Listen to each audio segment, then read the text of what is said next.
lately there's some things that have happened where I'm not feeling 100%. Still got me, but haven't. I think when you're dealing with that kind of pain of a loss of a person, it's a really slippery slope. It's a really, really tough one.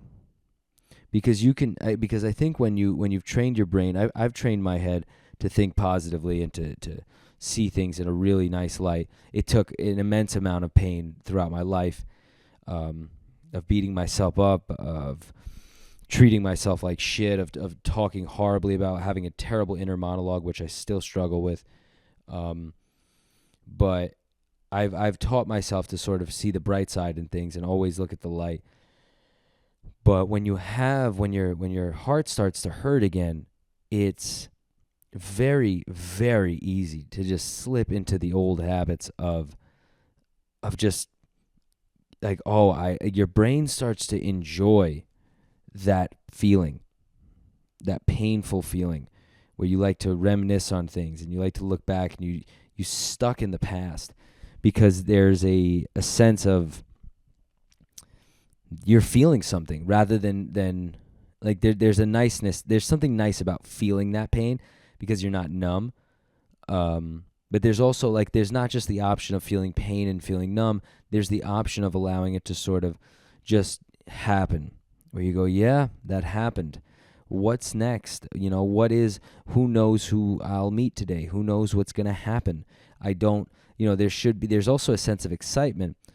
And I'm someone who, when I'm feeling a little hurt, I like to listen to sad songs. There's a comfort in knowing that you're not alone, that other people have felt this way. And obviously we all know that everyone has felt this way at some point. If you're lucky, I think it's a good thing to feel this way. It's something to appreciate because it meant that there was something real that happened, and it meant there's a real growth in loss. And I think that if you go down the rabbit hole of just wanting to just sit in your misery and not get off your ass, excuse me, it's a little late, then you're going to end up, a couple weeks are going to go by and you're going to really let go, and you're going to let yourself go. I shouldn't say let go. Let yourself go and go down this really dark path, the kind of path you have when you're like fucking 18 and someone, rips your fucking heart out and steps on it. Even if you're not feeling that bad, there's a way of getting there that's a lot easier than letting go. Like there's a lot more work involved with allowing yourself to just go, yeah, okay, that happened. Let's look at today as a good thing. It's all good. I mean, what's meant for you is meant for you. If it was meant for you, it'd still be here. There's a reason. The universe is saving you from something. It's telling you that you're not prepared for this, or this is not part of your path. This is not meant to be here. You are supposed to go down this. You may have met at some point in the road, but you have to start to head elsewhere. It's time, and who knows where you'll end up again. Maybe you end up on the same path with this thing that you lost, but it's not. It's important to go, there's something bigger at play here, and I have to trust that that's the right move, even though like your entire body is going, no.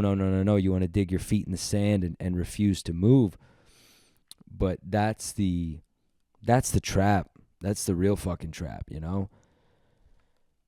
You could end up really destroying everything that you've done. And really, like, you stop helping yourself, and then you become the worst version of you, the version of you that you've been fighting to get away from, the version of you that you've not erased, but that you've created this what you are now out of the version that you didn't want. You're the better version now, and you don't want to go back to who you were. So it's really important to just stay on track, and like that's where like doing the things like, okay, I got to do, what do I want to do? If I want to sit around and smoke cigarettes and fucking not do shit, what is the thing? I need to get up. I got to go to the gym. I got to go do comedy. I got to do, these little things where you're like, I don't feel like it, but you do, and you always feel better when you do. You got to keep your life in order. Otherwise, you start to spiral.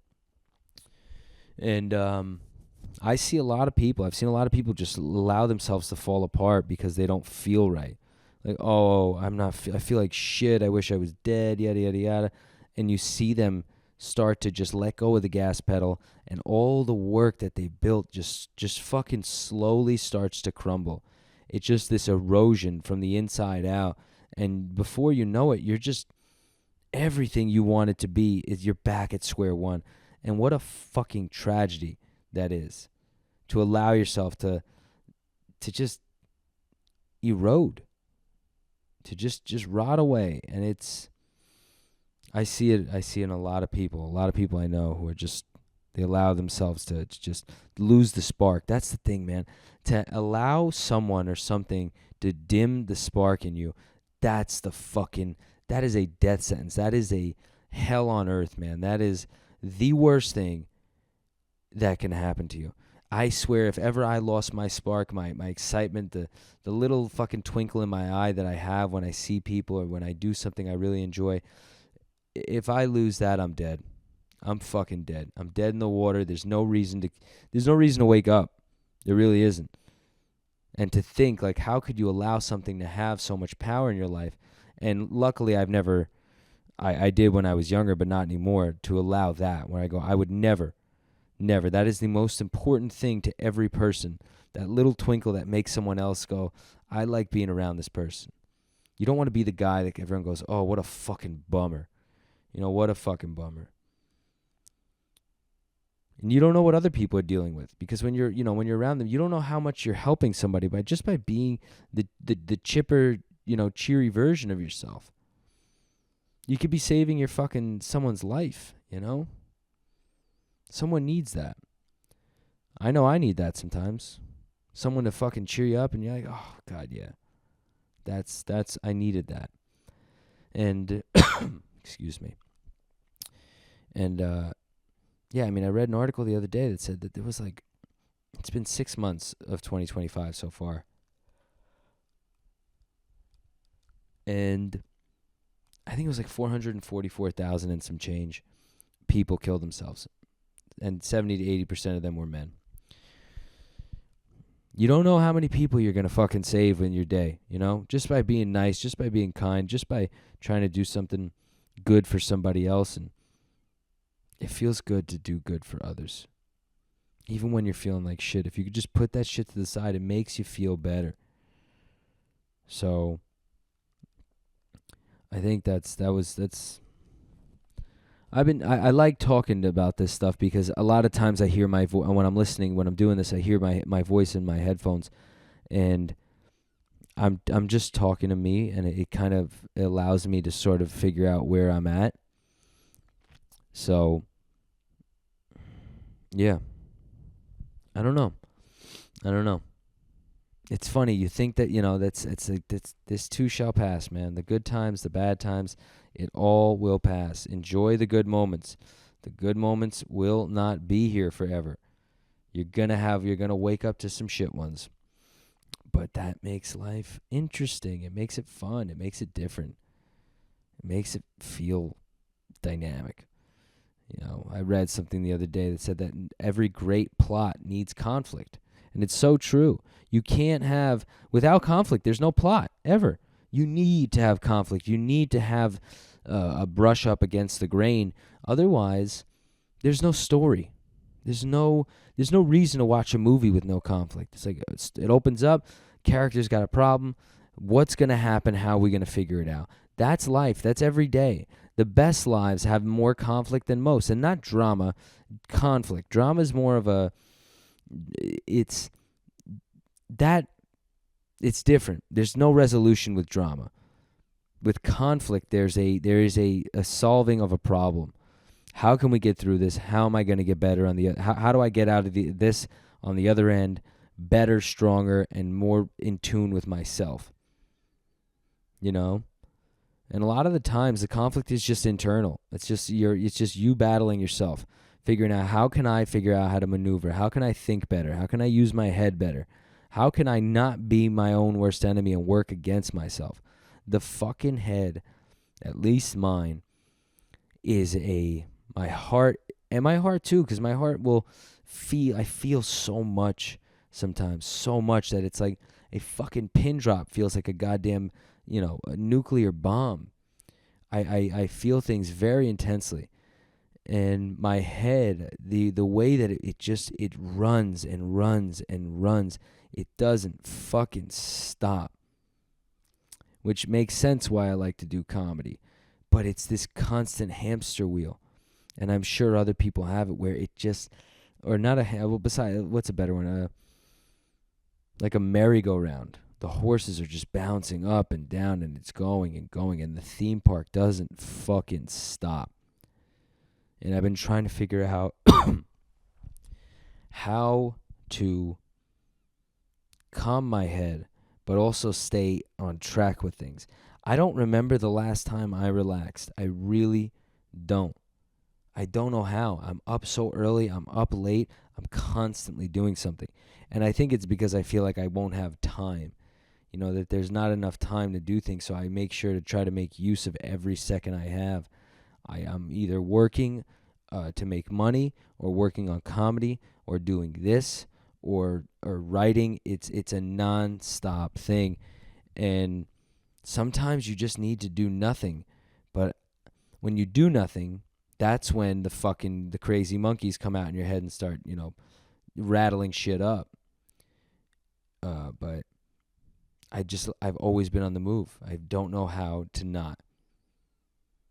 And I need to figure out a way to sort of sit back and go, no, you need to allow, you need to, I meditate every morning, but even that's, so much pops into my head too. It does help, but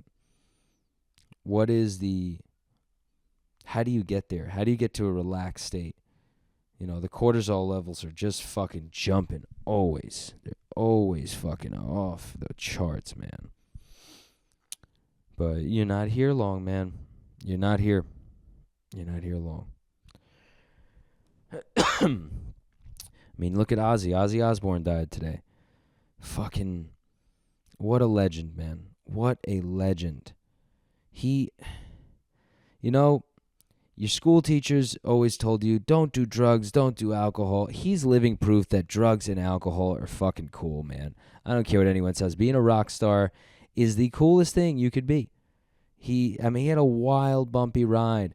Another proof is that, what showed me, what Ozzy showed me is that your fucking body's a theme park, man.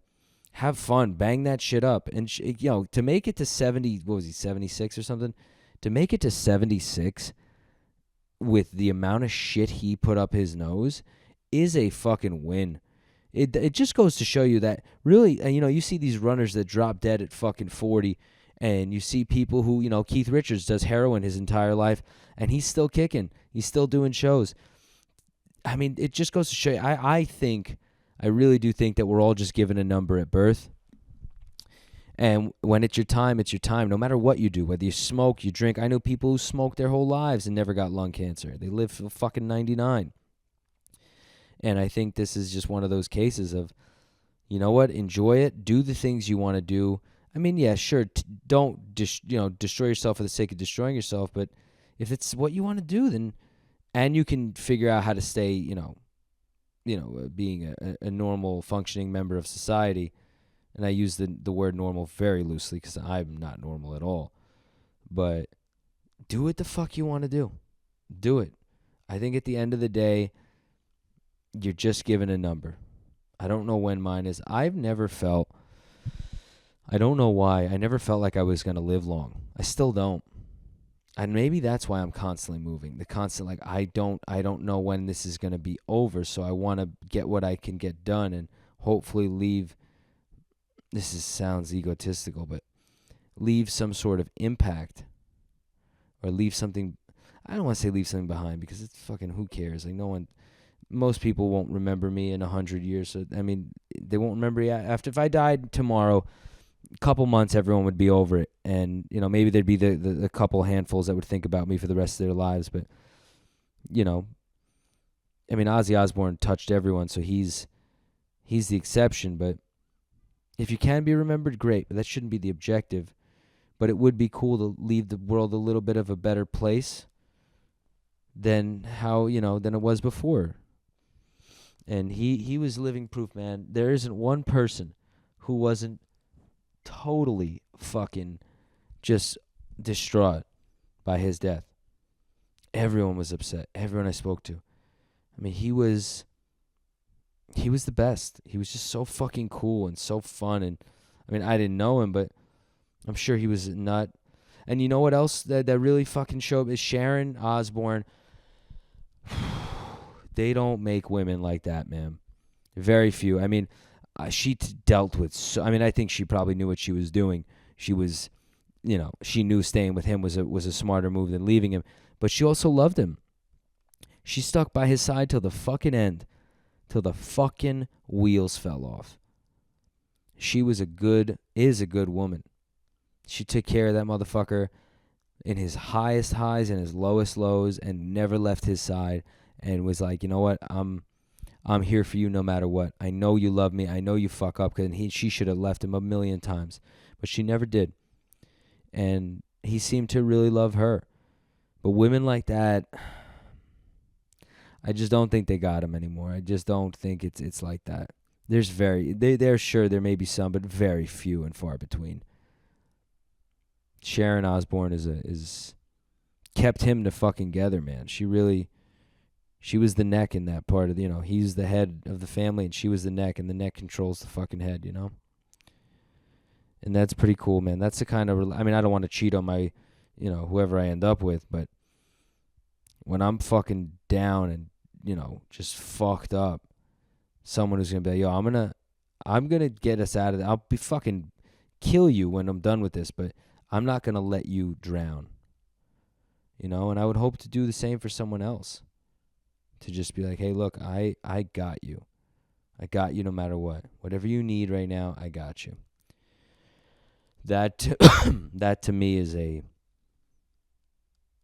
that's the real shit, man. That is real as fuck.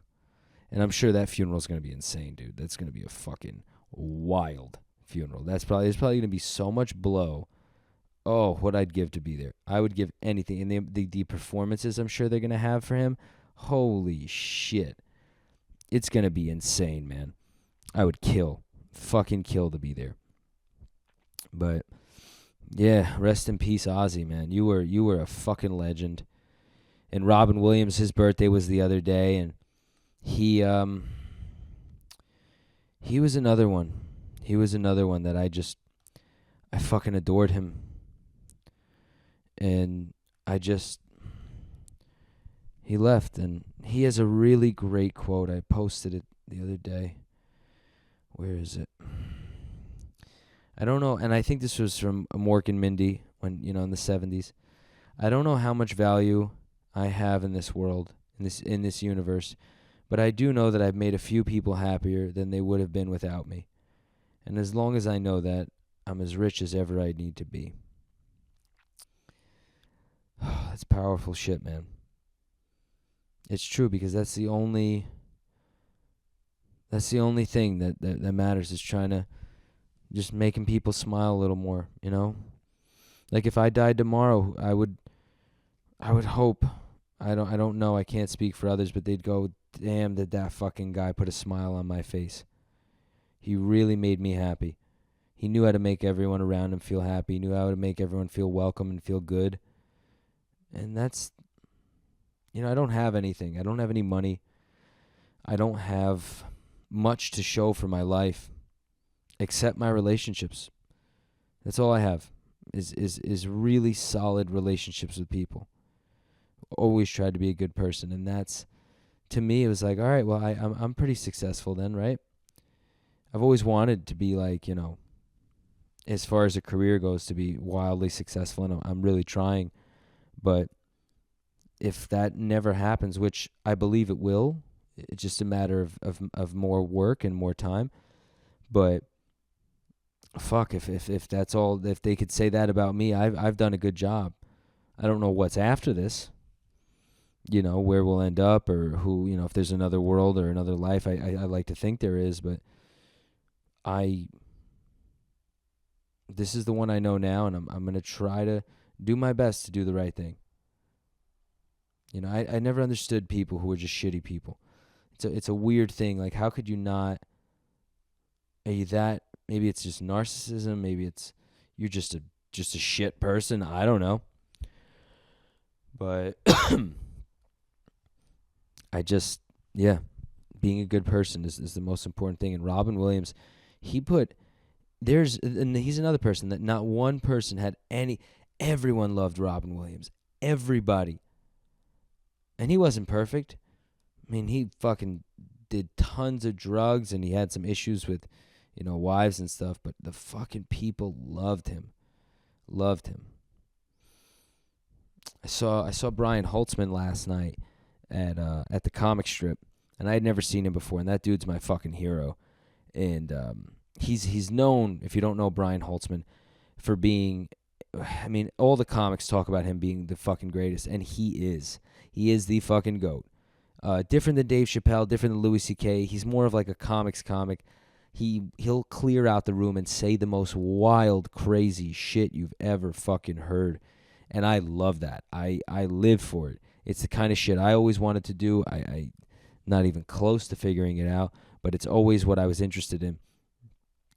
And I saw him in the back talking to people before, and he was such a nice, kind, like you could see he was just a nice guy. And then he'd go up on stage and do this crazy shit and say all these slurs and scream and do rape jokes and fucking and all these ethnic jokes. And it was so funny. And he was sitting there, like, when people wouldn't laugh, he's like, it's a fucking rape joke. It's a fucking, a suicide joke. How could you not see how absurd this is, that you don't think I'm, like, how fucking dumb. Like, has the world sanitized you to such an extent that you can't understand that this is a joke? This is a comedy club. Like, yo, loosen up. These are just fucking words, Everyone feels like they need to feel bad for somebody else because that's the right thing to do. That's how the world has trained everybody. And it's such a fucked up way to live. Like, how the world sucks sometimes. It's dark for certain people, but doesn't mean it didn't happen to you. It doesn't mean you can't still feel bad and still laugh about something. Like, you need to make light of these things. And it gets me fucking crazy when I see people get bent out of shape because of something that's said. It drives me nuts. Like, how fucking just wound up and tight and just uninteresting are you? And, like, what happened? And probably nothing happened to you. That's the thing. It's usually the people who had things happen to them that are able to sit and laugh with it. And it's the ones who never had a fucking thing happen that get bent out of shape by things, where their life has been the same repeat fucking shitty song on loop, and they feel like to make their life a little more three-dimensional, they have to feel bad and they need to speak up for someone that's dealt with injustice. And it's like, go fuck yourself. Go fuck yourself with that. You don't have to do the people. Is there anything more degrading than someone else needing someone to speak up for them? Like, is that how little and small you think that person or that group of people is, that they need you? Who the fuck are you that you need to speak up for this group, for this entire group, And that drives me insane. You're more degrading and more doing more damage to that person or that group of people by saying, I need to take a stand. No, they can fucking take a stand if they need to. And it's always the people who are that, ethnicity or race or whatever, where the joke is being poked at them, that are actually cool with the joke. It's usually which is white people. There's no one else, that are the ones that have to go, we need to do the right thing. No, you don't have to do a fucking thing. It drives me nuts. It drives me fucking crazy, and I hate it. Like, just sit back, eat your fucking popcorn, and laugh. And if you don't like it, then leave. The funny thing is that people don't realize that there's a person that's doing this on stage. This is a performance. This is an entertainment. This is an act. You are watching someone perform in a place where your laughter is supposed to be acceptable. and people will shout and interrupt and deliberately try to derail someone who's trying to work.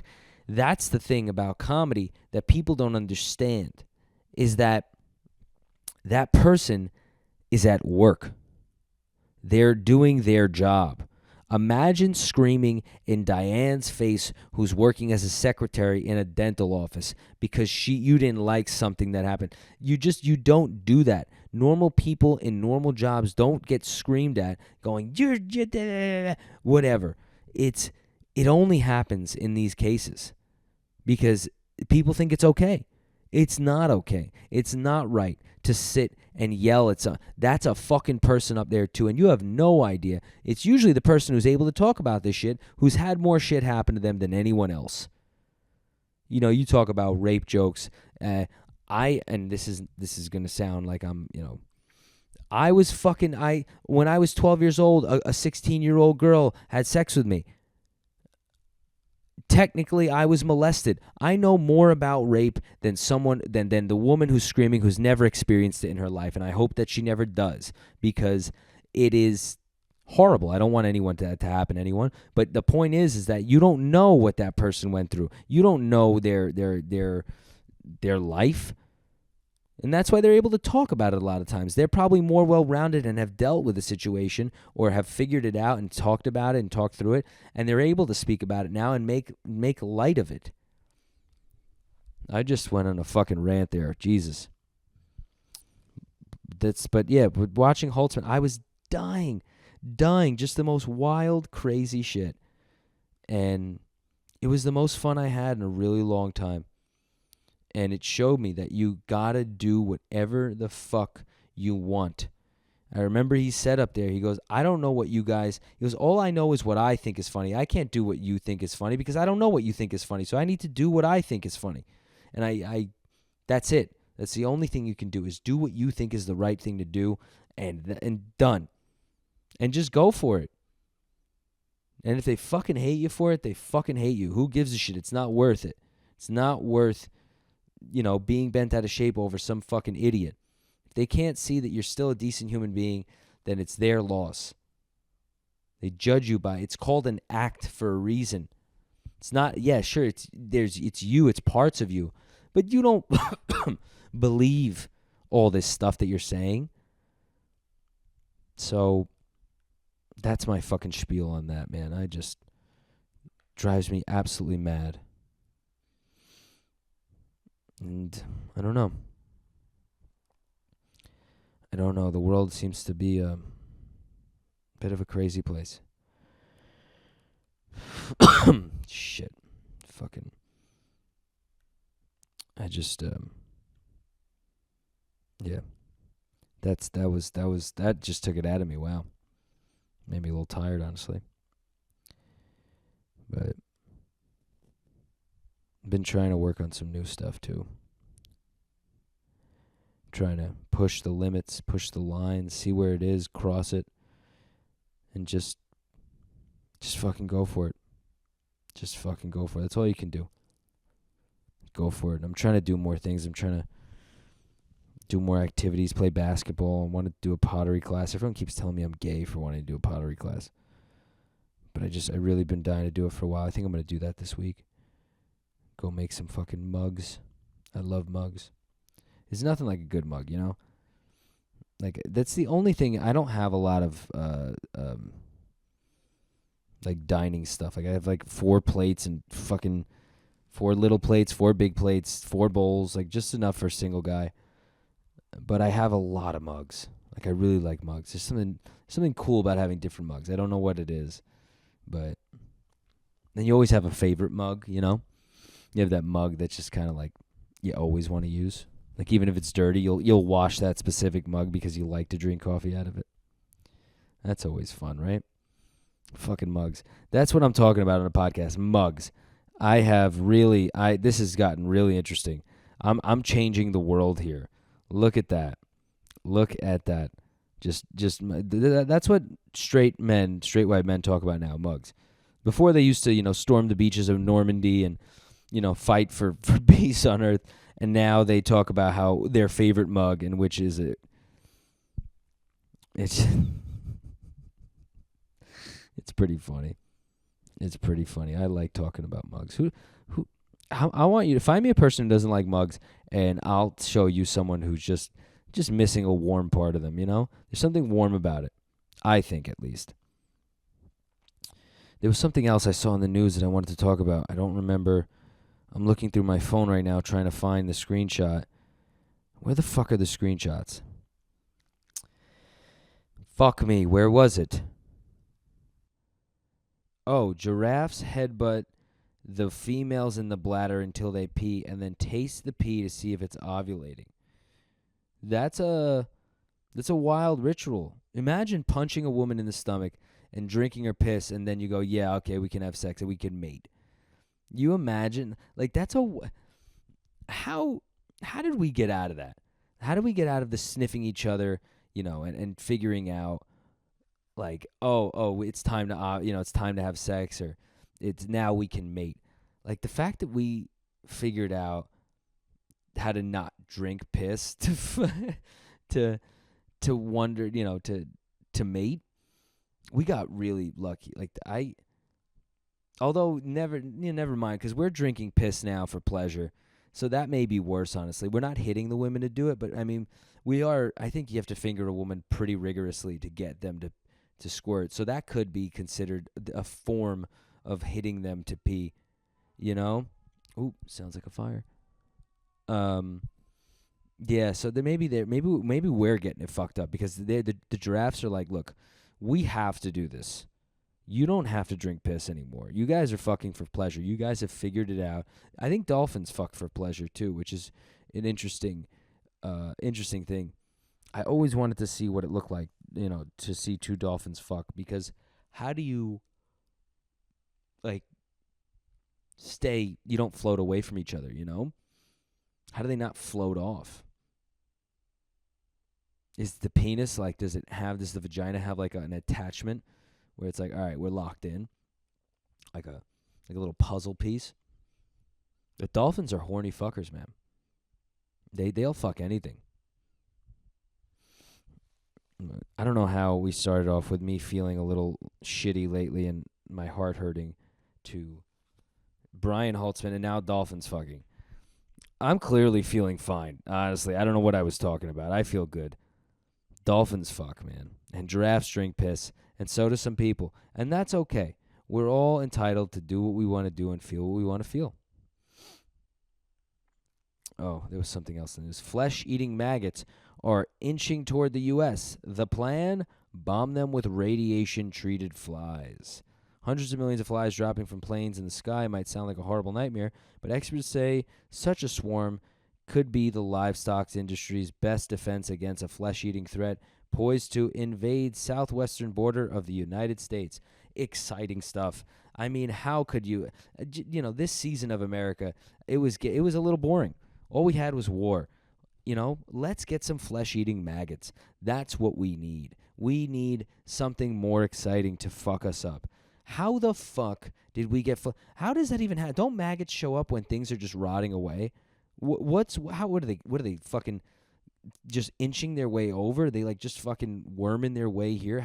How did they get here? Someone carried a maggot on them? A flesh-eating maggot? How do you not know that something's eating your flesh also? Like, when you have it on you, like, wouldn't you just peel it off and that's it? Then the maggot stops eating your flesh. Like, how do you not know? How can you just not just flick it off? I don't get that. How is this a problem? Or unless it starts to eat it and then you flick it off and then your skin just rots away. That's something different. Then it's too late. That's like a tick. Someone bites you and then they latched on, and once you get them off, you still have Lyme disease. I don't know. I just think that haven't we had enough, It's like, hopefully these fucking flies will do the trick, honestly. I don't know how that's, I wonder who thought of that. It's like, yo, let's just fucking throw flies everywhere. Like, imagine being a board meeting, and that's you're the one that comes up with that idea, and everyone's like, that's fucking brilliant. And you're like, dude, I'd never thought that was gonna work, honestly. So there's there's that.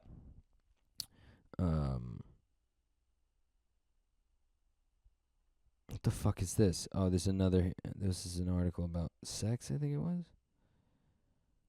Okay. Oh, this one's good. A woman was arrested for sending 65,000 messages to a man after just one date. She was found inside the man's home bathing while he was away. Jacqueline Ads sent a man more than 65,000 text messages, including 500 text messages in one day, some of which were threatening, over the course of nearly 10 months. When the man was out of the country, she allegedly broke into his house, but he saw her through home surveillance and called police. According to the police statement, officers found her taking a bath and arrested her. Felony charges were filed against her for first-degree criminal trespassing of a residential structure, but allegedly continued to text the victim threatening messages. When asked by reporters if sending 65,000 text messages was excessive, she responded with, "Love is an excessive thing." What a crazy bitch. What a crazy fucking bitch. That is wild. I need to find her. This is the kind of love I've been looking for. I need someone that's, keeps me in check. Make sure, like, this is love if I've ever seen it before. That's just, wow. 65. I mean, who needs to track a location when you send that many messages? You don't need someone's location. You know where they are. You're in the backseat of their car with piano wire, ready to fucking strangle them. That is where you are. That woman is, I wonder what happens to someone where they think that that's actually acceptable. Is she bipolar? Is she just totally fucking mad? But love is imagine that's what you tell someone. You rather than snapping out of it going, "Wow, that was crazy. I'm so sorry." You can't help it. I saw this picture of this lady. Holy shit. The look in her eye. Narcissists have a sick look in their eye, this glazed over look that you can't, there's just looks like nobody's there. It is the most frightening thing ever. I've fucked one of these people before, and there's just no one home.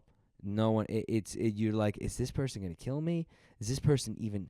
Are they a complete sociopath who just doesn't give a shit about me at all? It's a wild thing. But they're the person I slept with who had the dead eyes. They were actually turned out to be pretty okay. I don't think they cared about me much, but they were a good time. They were nice, good people. But 65, I mean, what's the threshold? Like, what is the limit? How many texts do you send? If someone doesn't answer one text, I usually don't text again if it's a girl. Like, I'll wait like a couple days, and even then, I'm like, if they haven't messaged me, I'm like, I'll maybe send one more 3 days later or a day later, and then if that doesn't get an answer, I go, okay, they don't want to talk to me. But how do you send 65,000 in a day? Like, what are the questions? What is she saying? She's saying, "I love you. Answer me, answer me, answer me," and then you break into the house and take a bath. Why a bath? Why would you take a bath? Like, why don't you just lay in bed and sleep and wait? Like, what were you? I mean, a bath does calm you down. Maybe she needed a bath. Maybe she didn't have a bathtub, and that's why she did that. Maybe she needed to get really clean, and, she was just like, hey, I figured I could break into this guy's house because I sent him 65,000 texts, so I assumed that we're together, but I guess I wonder if she knew she must have known he was away. She had to be stalking him and knew, okay, I can go in now. But what if he was home and she didn't know he was away? Maybe she was going to kill him. This woman's going to end up getting released and murdering this fucking guy. That's fucking nuts. There was another story. What was the other one? Oh, a guy got in Long Island. He was wearing he got sucked into an MRI machine and died, which is kind of funny. He was wearing a 20-pound chain. Do we have to guess what he was? I'm not being racist. He happened to be black. That was just, what are the odds? But it's to get sucked into an MRI. Like, I've never gotten an MRI done, so I don't even know what that looks like. But, like, sucked into an MRI machine sounds like an episode of fucking Black Mirror. Like, he's probably not even dead. He's just in, like, another universe right now. That's what happened. That's how you time travel. You get sucked into an MRI machine, and you end up, in a different time. You end up in where Matthew McConaughey ended up in Interstellar. in like an 8-dimensional world, and he's just chilling with his 20-pound chain. That guy figured it out. I want to get sucked into an MRI machine and see if I can maybe, like, I don't know, go back in time and fix some things in my life. That would be kind of cool. But to imagine that's like your wife going to your funeral, like, oh my God, I'm so sorry. How'd he die? He got sucked into an MRI machine.